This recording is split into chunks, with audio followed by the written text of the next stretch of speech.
We will now turn the time over to Brady Phelps. Good morning to everybody who's joined the webinar today.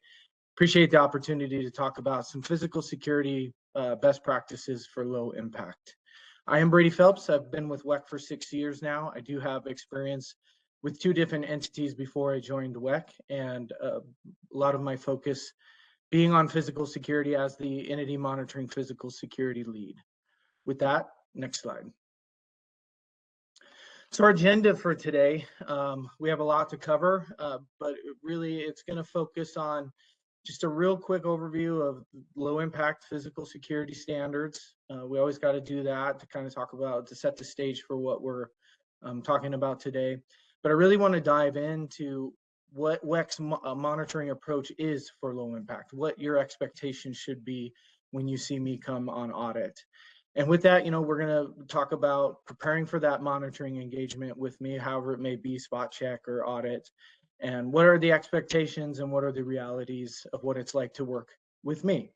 We'll also talk about holistic security principles that fall into low impact, and this is an opportunity to go above and beyond the minimum language of the standards, and I think it's important to be able to understand how we do that.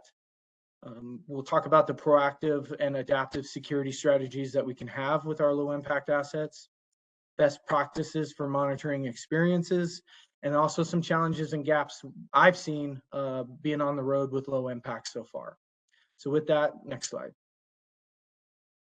So real quick, what does low impact do? It establishes that requirement for having a cybersecurity plan that also has a piece of physical security in it. So we have our cybersecurity assets, but how are we protecting them at the low impact level? Next. So I've broken out my monitoring approach, or WECC's monitoring approach, for low impact physical security in 2 parts. The first part basically is minimum language of the standard. Are you achieving the security objective of the standard? And the second part, in the next slide, next, is are you achieving the security objective? So I look at low impact, I look at all standards that I audit in 2 different ways. There's the part 1, which is the achieving the minimum language of the standard, and part 2 is are you achieving the security objective of good physical security practices. I agree with the standpoint that good compliance doesn't always mean good security, but good security usually means good compliance. So we want to try to work together on getting to both of those parts. Next. So I highlighted 2 important pieces here. I don't want to just read the language of the standard. That makes for a boring webinar. But that first bullet talks about R2, right? The language of R2. The second bullet, the highlighted, are the physical security controls, and that language falls under the attachment 1, section 2 of the required parts of the cybersecurity standards. And with that, we have to control access based on need to the locations of the low impact asset or the asset themselves. Next slide. So really, this monitoring approach goes from, we have to control access based on need in that first circle there, as determined by you. You get to determine who gets access for what reason. And then you get to determine, are we doing this access control at the cyber asset specified by you or the location? And a little bit more details on that. I kind of compare it to a shrunken PSP and a SIP6. So if you have a data center with a lot of assets in there, are you putting your SIP6 controls on the entire data center, or are you doing it at the cabinet level? The cabinet level offers benefits of less SIP4 controls in the SIP6 scenario, and then in the low impact scenario, if we're protecting the cyber assets themselves, it offers some benefits, and we'll go into that a little bit later in this presentation. Next slide, please. So how do we effectively prepare for our monitoring engagement? Next slide. So going back to WECC's audit approach, this is what I do. So when I am assigned to an audit for a low impact standard, I verify that there's an existence of a plan. So do we have a cybersecurity plan documented? And within that cybersecurity plan, is there the physical security controls under attachment 1, section 2? And so going through and verifying those plans exist, inclusion of the required sections, and making sure that the plan has adequacy. And what does that mean? So I'm assessing whether the documented plans are sufficiently detailed, outlining the physical security measures and access controls relevant to the identified assets. Next slide, please.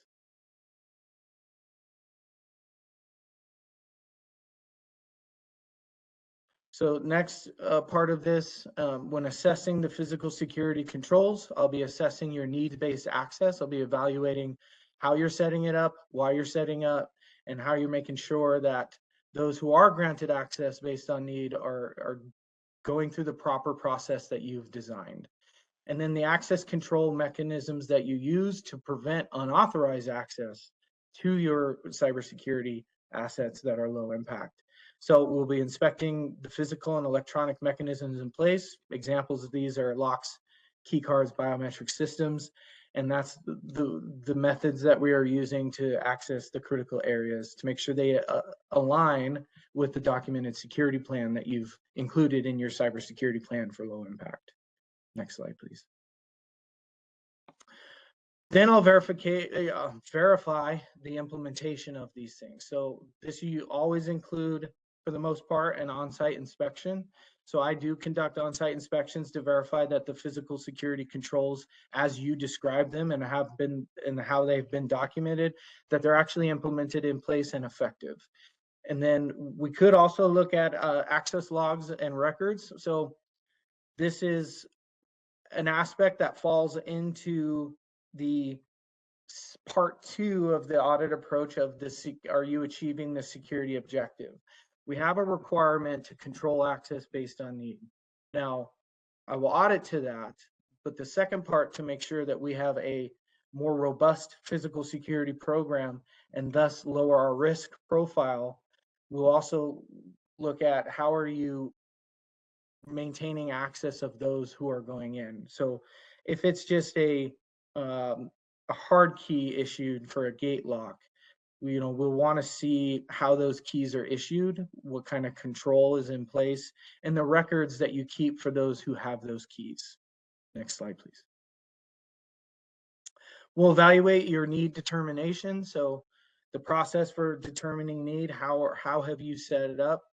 Is it effective? Is it consistent? Is it repeatable? And do you do a periodic review of your own access rules? So we'll be looking at that as well. Next slide, please. So verification, going on to the verification of implementation. Did you achieve the security objective of CIP 3.8? As was stated, these slides will be provided to you. So go back and, I'm trying not to read word for word everything I've written there. You'll have the opportunity to read that. But our goal is, are we achieving that security objective? Next slide, please. So moving into that section 2, again, did you properly document a needs-based access program and security controls? This is what I'll be looking for.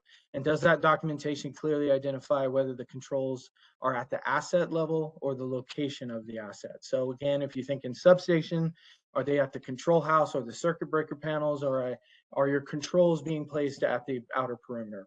And I'll be looking at if the site tours demonstrated an effective and reliable access control method, be it however you determine you want to restrict access based on need, but through the use of barriers, locks, keys, and key management if used. Next slide, please. My favorite part to present on is the jumping into, and we can go ahead and hit next again. I'll get both of them up there. Expectations and reality, or versus reality. If you've never been audited by me before, I wanted to take the opportunity of kind of giving a heads up of what that looks like. As an organization, we haven't looked at a lot of low impact, but I do foresee looking at a lot more in the next year or two. So I'd like that opportunity to share kind of what it's like to work with me, so that sometimes an expectation of an audit could be that of an adversarial one. So we've seen that entities often anticipate a confrontational audit process, the gotcha game, as we like to call it. In reality, I try to build a space where it's really collaborative and educational. So I like to keep it professional, organized, and purpose driven on what we're there to do. And we're focusing on sharing best practices, education, and outreach. Next slide, please. And we can go ahead and one more time. Perfect. Thank you. Another expectation is that might be a strictly formal procedures. There's an assumption that audits strictly follow formal procedures without flexibility. That's not me. If you know me, I'm very flexible, and I kind of just go with the flow, kind of see how the entities are doing, seeing how the program's going. And if I'm walking into a substation and I can quickly see that we know what we're doing, documentation looks good, then we're going to quickly shift to just an outreach education, try to make the best possible program that we can by working together through what I've seen on audit and what you guys are doing as security experts. So that dynamic interaction. Next slide, please. Okay, another expectation might be a sole focus on compliance, strictly language of the standard. However, I do like to incorporate a holistic approach to physical security. And while that's, compliance is key, we also have the responsibility to assess the effectiveness of implemented security measures, ensuring that you are not just compliant, but also effectively secured against threats. And that's where that good physical security leads to good compliance. Meeting the language of the standard doesn't necessarily mean we have good security posture. Next slide, please. So as mentioned in the last slide, I like to try to bring in a holistic approach to physical security in all my audits. This observation is an observation by me. This is purely my language and what I think of holistic physical security. And I'll go ahead and read that one out for some context here. But in the context of compliance with NERC-CIP physical security standards, these encompass a broad and integrated approach to ensuring the physical security of the bulk electric system. These principles are designed not only to meet specific regulatory requirements, but also to promote a comprehensive, adaptive, and resilient security posture that protects against physical threats and vulnerabilities. So that's kind of the approach that I take to my audits. Next slide, please. So integrated security frameworks are part of a holistic security principle. We have low impact. What low impact is, it emphasizes the importance of managing security as an integral part of the organization's broader security framework. So we got to identify and document physical risks to the best cyber systems for your low impact controls or your low impact assets. And the holistic principle here would be to ensure that security measures, they're not siloed, but integrated into your overall security and risk management framework. So what that might include is, are there aspects of CIP 6 and CIP 14, whether you have them or not, that you can pull from those standards and principles and apply them to your low impact sites? I think a good example of that would be threat and vulnerability assessments. And we'll get into that a little bit more on some best practices. But thinking about how other physical security standards in the NERC-CIP framework could help improve our low impact assets and help get away from that siloed, these are my low impact controls, these are my CIP 6 controls, and these are my CIP 14 controls. Next slide, please. So how do we develop comprehensive security plans? Again, this is part 2 of the audit approach, things I'll be looking at. The caveat to that is I'm not going to say an entity is non-compliant because they're not doing these things, but this is the outreach part, the education part, and ensuring that we're building a more robust physical security plan. So are we performing risk assessments of our low impact assets to identify threats, vulnerabilities, and which will then turn give us a risk analysis of how we can better deploy our resources to protect these sites.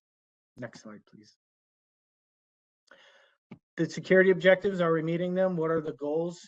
Define what your goals are to achieve the physical security of these low impact assets. And how are you doing prioritization? How are you making sure that the most important low impact are getting either the first bit of resources or the most resources, going down your profile or of what you have for low impact assets. Next slide, please. Real world example of this I'd like to give that has been seen on audit. So I was conducting site tours, and I'd seen a bunch of sites before this particular site. It's all low impact. And on my drive there, we were going through the middle of nowhere in a mining operation, right? So as I was driving through this mining operation, I was starting to see 3, 4 signs that said, hey, warning, explosives on site. So because it was a mining operation, they of course had explosives on site. I get to the low impact asset and I start talking to the owners of it. And it turns out that this particular substation fed the power to this mining operation. Now, this mining operation, was one of the most important mines for our U.S. transportation systems. So fueling those big trucks that we have for cargo haulers and all of that stuff. So that really jumped out at me as an opportunity where if you had conducted a risk assessment, you would identify that that particular substation played a key role in our logistics for this country, and so therefore might go up on that priority list that we've talked about so far in this presentation. So that's a real world example where you can conduct that threat and vulnerability assessment, recognize the importance of that particular substation, and therefore be able to prioritize your assets and your resources towards it. Next slide, please. So questions about your facility. Another way to risk rank and prioritize, and I actually stole this straight from the California Public Utilities Commission distribution criteria that they have out there, and I think it's an excellent one. But it's just an option to think about how we risk rank and prioritize our low impact assets. Are there any facilities that are necessary for crank path, black start, or capable of essential, or the capability of essential to restoration of regional electricity service? That's a hard sentence to get through. Is it a primary source of electric service to military installation, drinking water? Next slide. This continues. Does it serve as a regional public safety establishment? Does it serve a major transportation facility, level 1 trauma center, or 60,000 or more meters? So in California, if it hits any of those, then additional security controls are required. Thinking about that process that they have to go through, could you apply that methodology to your own assets if you're outside of California? Might be something to look into. Next slide, please. Security policies and procedures. So do we have policies and procedures in place that cover our access control, incident response to a low impact attack, or any kind of incident that happens at a low impact asset, and then monitoring and surveillance? So interestingly, monitoring is not a part of the language of the standard. I personally find it interesting that there's a requirement to control access, but no requirement to monitor to make sure that we're effectively controlling access. So a best practice, getting into those best practices conversations, how do we improve our physical security of our low impact assets? And then also, how do we protect ourselves in the future should low impact change and become more comprehensive per language of the standard? I think monitoring would be a good place to start. Next slide. Security measures and technologies. What kind of documented physical barriers are we using? Do we have policies for those, for use of locks? How we're using fences? How we're assessing fences for integrity? How we're using the gates? Are we closing them? Examples like basic physical security stuff. Do we have surveillance systems in place? And are we using policies and procedures to make them more effective? Similar with our access control systems. If we're using electronic access control systems, how are we using our policies and procedures to make them more effective and manageable? Next slide, please.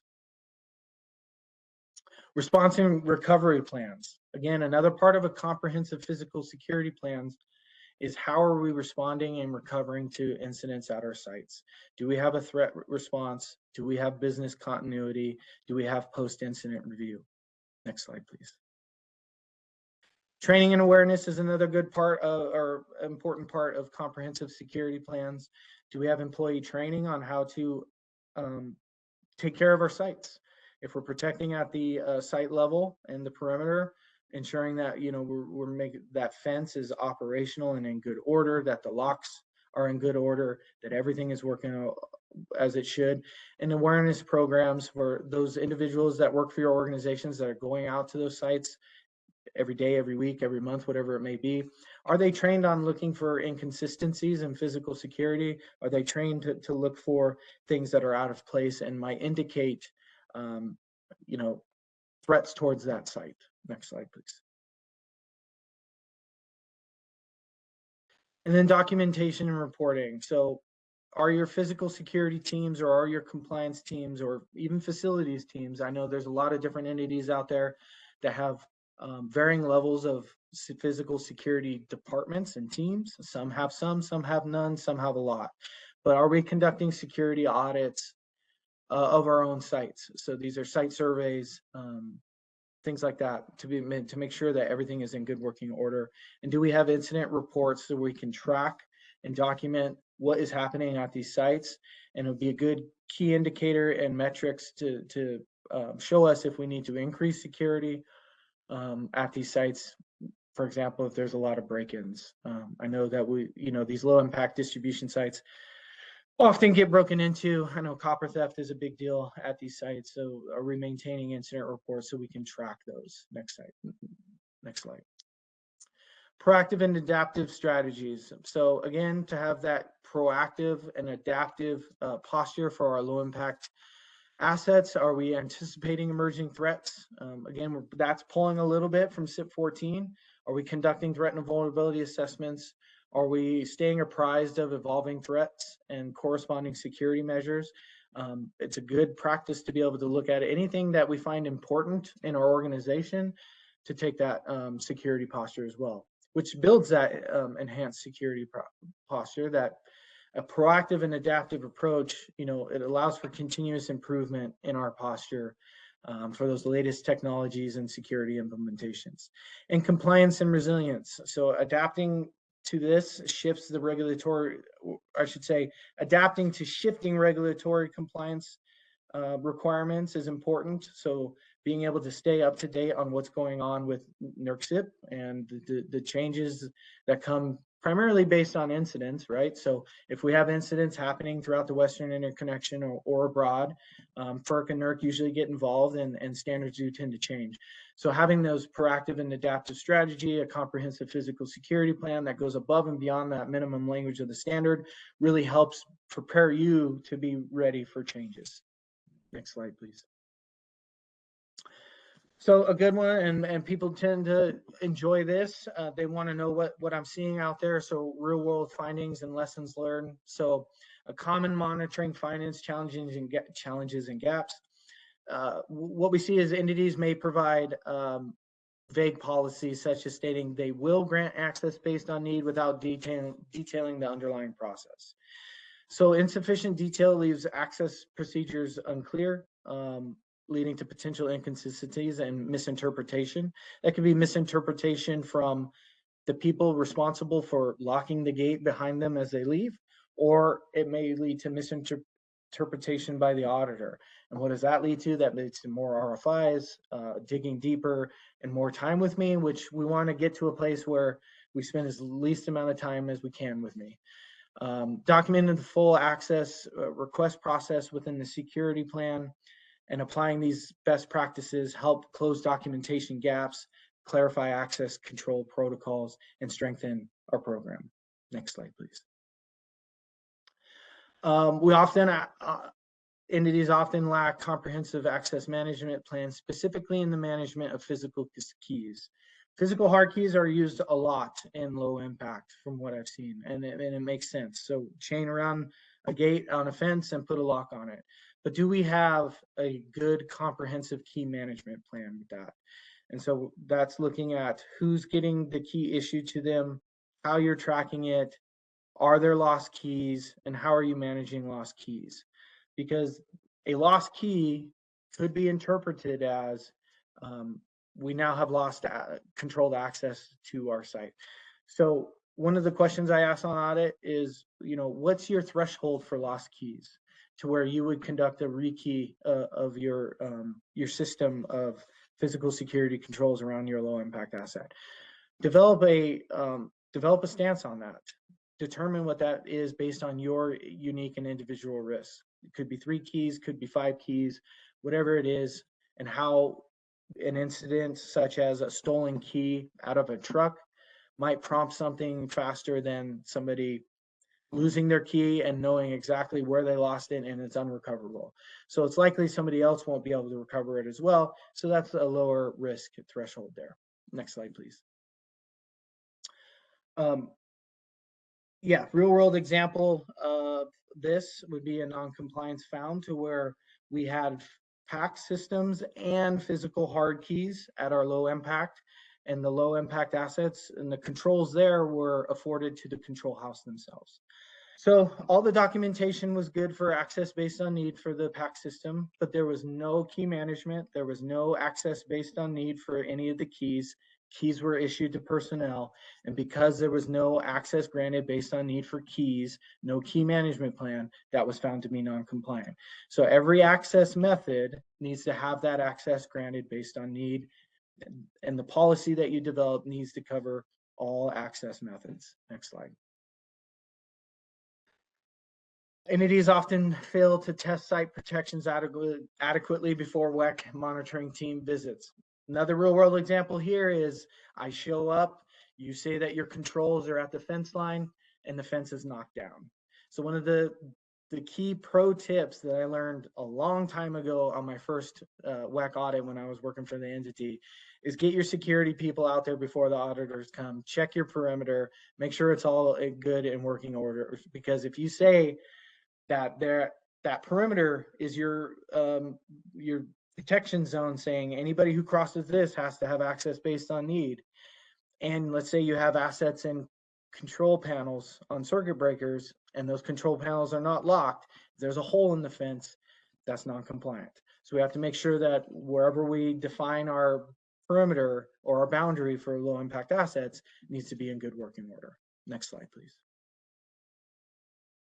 Some key takeaways from this presentation that I really want to emphasize, especially for those that are going to be getting this presentation and are interested in reading it in more depth than we've presented today. Really look at balancing those compliance and security plates, I guess, or spin those plates. Meet that minimum objective, that's what I'm going to audit you to. But also start looking at some of the key takeaways from this presentation on how we can get to a better, more secure physical security stance. And that'll reduce the amount of education and outreach, and then again, reduce the amount of time that I'm there with you.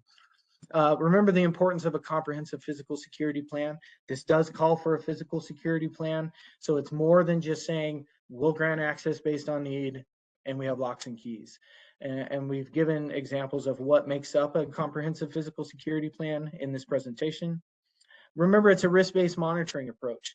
I will be auditing to the minimum language of the standard. However, anything that you do that goes above and beyond gets back to our oversight planning team, gets back to our risk team, and a really good program that goes above and beyond is going to be audited less than those who just meet the minimum language of the standard.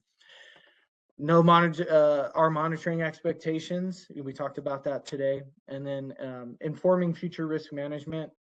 These results, as I said, often will go back to our compliance oversight plan and risk teams. So just know that we're looking at minimum language, but we're also looking at that holistic approach.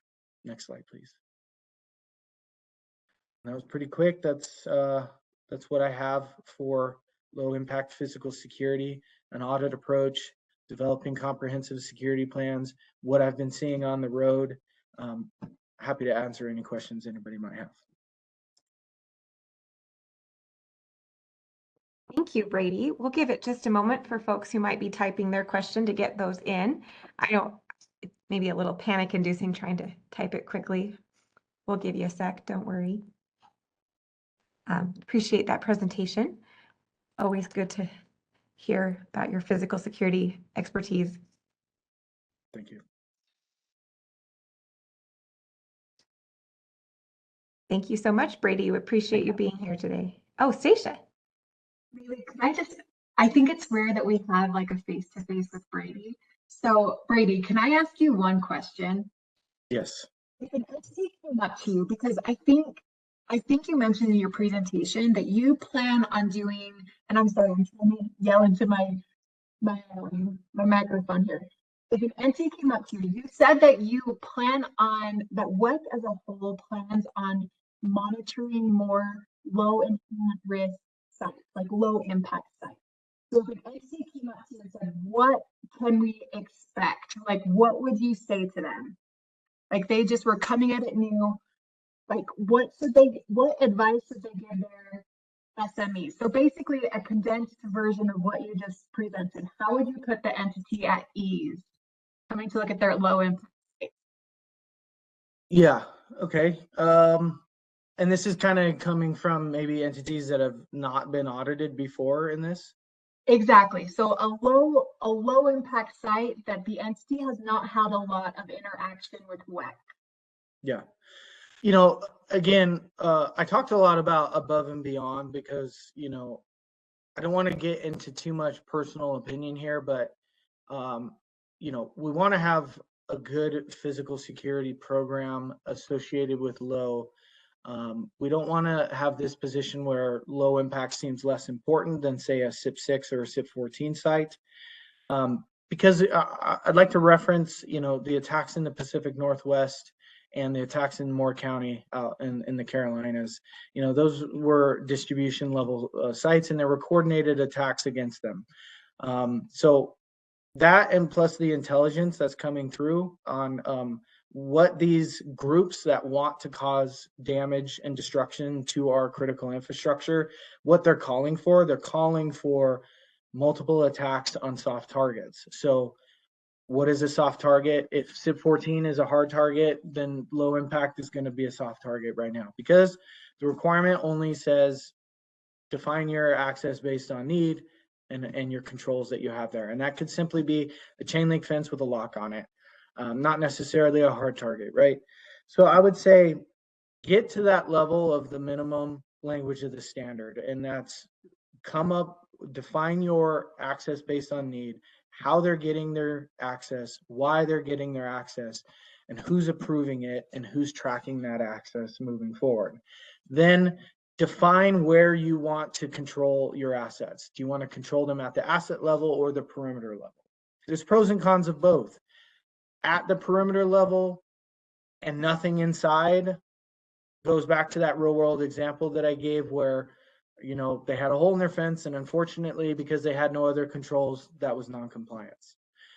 But if we control at the asset level and there happens to be a perimeter level, you don't have to claim it, but I'll give you bonus points that we have a perimeter fence and a lock and an access control method. And we have the controls that say the control house, right? So now I'm seeing a defense in depth. We have multiple complementary controls. We have at least two things that somebody has to get through to get to our assets. So that's the bonus of shrinking down that control area to the control house or the circuit breakers or wherever they may be. So I'd focus on those two things and develop a strong documented physical security plan that incorporates those two things. If I see those two things, then we shift quickly to outreach, education, and how we can work together to make a better program. Yeah, that's a great answer. So I want to ask you one more question. That WECC recently had an RNS workshop in Portland, Oregon. And one person came up to me and asked, I don't have any sites that are even like low impact site, like they don't even rise to like what they would have to protect for low impact physical security, right? And they're like, but I want to start thinking about how I can secure these sites better. So what would be like, if an entity was starting from scratch, what would be like your number one thing for like sites that aren't even applicable to low impact physical security? What would be like your number one start here? Focus on this first. Yeah, I mean, controlling access, looking at the barriers that you have in place to keep people out that you don't want out. And that could be simply, I've been at WECC for 6 years. I've been in the industry for 10 years. I don't think I've ever come across a substation that doesn't at least have a chain link fence and a lock on a gate. So that's a good starting point there. And I think to be better at controlling or protecting any asset that we have, there's some basic principles is define who can and can't go out there or go into there, and so it's your access based on need. What is your protection to keep the wrong people out? So at a most basic level, chain link fence with it's usually like 6 foot with 1 foot of outer top rigger, which is 3 strands of barbed wire pointed out at a 45-degree angle, prevents people from going up and over, prevents the effectiveness of that would be based on a threat and vulnerability assessment. However, having that and having a lock in place, and then also if we're trying to keep people out, we have to know if we are successful in that, or we have to know if somebody has breached that protection we've put in place. And that's where alarming and monitoring would come in. So define who would come in and out, keep them from coming in and out, and then have a method in place that you can make sure that they did, or that if they breach that you have cameras, CCTV as an example, that you can pull up and see how they did it, where they did it, and what they did inside. So access control based on need, access control as in physical security, barrier and lock, and then monitoring would be the 3 things that I would suggest to somebody just starting out. Okay, thank you, Brady. And can you hear me okay? Is my mic okay? It's in and out. It's a little low and garbled sometimes, but then it's really clear. Okay, I apologize, but I do want to share one more thing. So a year or 2 ago, WECC did a series of guided self-certifications for low impact, for SIP low impact, for small entities. And one thing we noticed, so when we're talking about a guided self-certification, we have the entities fill out a worksheet of how they are assessing that they are compliant. How did you get to the determination that your entity is compliant or not compliant with that standard requirement? And so one thing that we noticed as we took a deeper dive into these smaller entities and looked at the physical security controls for these low impact sites, was that there was a lot of room for improvement. And that is one of the reasons why we recently did a self-certification with internal controls questions, because we've identified this area and other areas of SIP low impact as a risk across our interconnection with low and inherent risk entities. So some of you on the call might have received that self-certification. I think it was sent out in September. But there are some of you on this call, if you are a low inherent risk entity, that might receive that in the future as well. And we would be looking at low impact physical security controls, also TCA&RM, which we are about to talk about in our next presentation. But I just wanted to make you guys aware that we are doing this monitoring and seeing where the gaps are and where the risks are across the Western interconnection. So we just talked about a few items, and I want to ask again if anyone has any questions for Brady about what we just talked about. Are there any questions coming in, Maylee? I have not seen any questions come in, but thank you. We'll give it one more beat before we move on to our next presenters.